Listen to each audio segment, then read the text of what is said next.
Okay, we are back. This time with a Twixtor tutorial.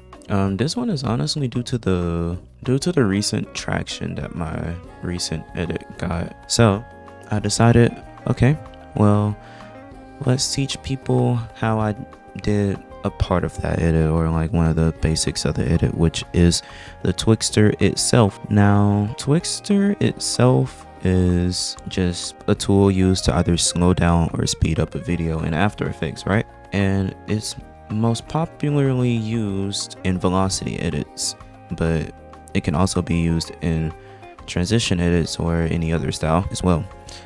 So with all that being said, hi, it's MJ, and we're going to teach you how to use Twixtor.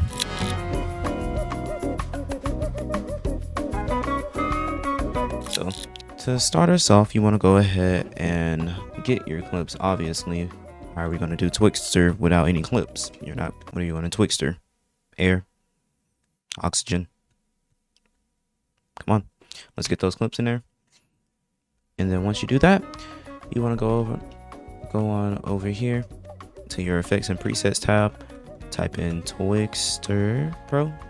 Keep in mind this is a plugin, so if you don't have the Twixtor plugin yourself, then you are going to have to go and get that to do this. But yes, you go ahead and get Twixtor Pro, and then from there you want to go ahead and copy these settings that I'm about to put in.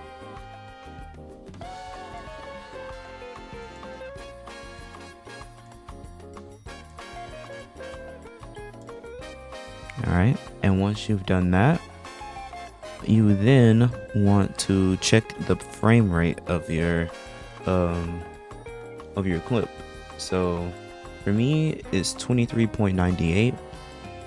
For you, it can be something different, like 24, 20, 23 point, what was that, 978, I believe is what another popular one is. But after you check your frame rate for your actual clip, you want to go on over to Twixtor Pro, and you need to see what this says.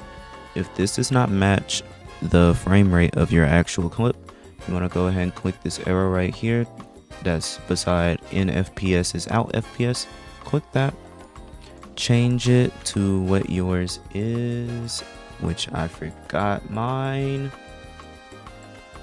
but let me go see if I got it right.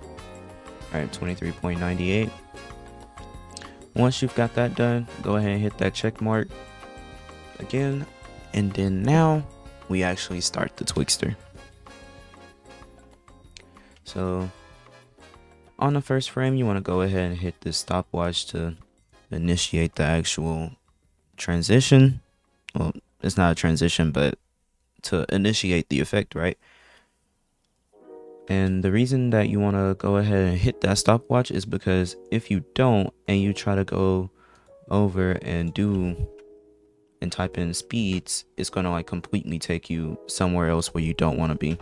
So always make sure to hit that stopwatch at the beginning to start the effect. From here, you want to go one frame forward, type in 400 as the speed. This right here is going to speed up the clip until you get to where you actually like want it to be, or the part that you want to slow down. And from there, I usually eyeball this next part because I don't really do a set amount of keyframes in between this point and the point that I'm about to go to. So I usually eyeball it to anywhere around here, and then you want to go over here and type in 20. And what that's going to do is from this point to this point, the clip is going to slow down. And then as we go to the next one, you always want to make sure this is one frame before the end of your clip so that it'll actually go through, because if not, you're not really going to get the reverse effect basically. So from here, one frame before the end of the clip, go ahead and type in -800. Once you have all your keyframes down, go ahead and click right here. No, not right there. Click right here, hit F9, which is going to automatically add easy ease to all of your keyframes. Hit the graph editor. For this video specifically, I am going to hop in the graph editor and do this by hand, just because I know that everyone does not have access to Flow. So for those of you who don't, I will use this for you. on the first graph, you want to go ahead and drag this one down and then drag this out as well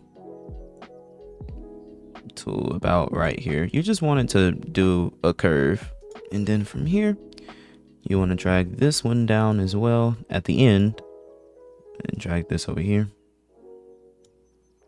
This is also one reason why I always use flow, because it doesn't allow for this to happen. But if you're doing it by hand, you do have to do this. You have to continuously drag stuff back to its place to get it how you want it.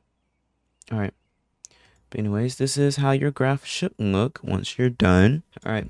Once you're done with it over there, you want to go ahead and copy and paste it onto your next clip, because we are not doing that again.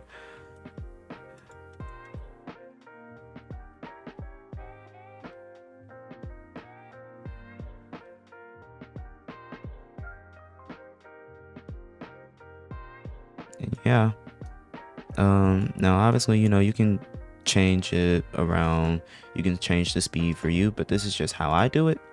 And once you have it to where you want it, that's basically it. There's nothing else to the transition. The Twixtor itself doesn't make the edit, it just helps the edit look better for me personally. I will say this as well, I do think that this style works best, well, not this style, this effect works best for jug style edits.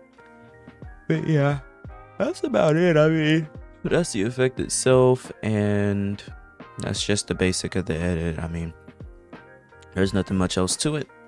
But with all that being said, thank you for watching this video. If you did like the video, you know, obviously like the video, comment some other transitions that you would want me to teach or try to teach if I've done it before. And if you liked what you saw and would like to see more videos on this, go ahead and subscribe and turn on that post notification bell so that you can get informed when I post.